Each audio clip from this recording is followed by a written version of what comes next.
وہ گناہ کہ جن کے پیچھے ہمارے خوبصورت خوبصورت بہانے تیار ہوتے ہیں، ان گناہوں میں سے جو 8واں گناہ ہے وہ ہے حرام مجلس میں بیٹھنا، حرام مجلس میں شرکت کرنا۔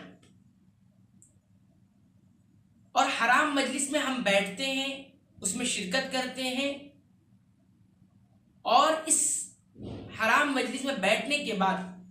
ہم جو بہانہ تراشتے ہیں اور اس کے پیچھے جو بہانہ ہمیں ملتا ہے وہ کیا ہوتا ہے؟ ایک ہی رات کی تو بات ہے، ایک ہی بار کی تو بات ہے، یہ کہہ کر ہم حرام مجلسوں میں بیٹھتے رہتے ہیں، حرام مجلسوں میں شرکت کرتے رہتے ہیں، اور یہ بہانہ سامنے لا کر ہم اس کو بآسانی کے ساتھ حرام مجلس میں بیٹھتے ہیں۔ تو یہ ان گناہوں میں سے بھی ہے جن کے پیچھے ہمارے یہ خوبصورت سا بہانہ ہوتا ہے۔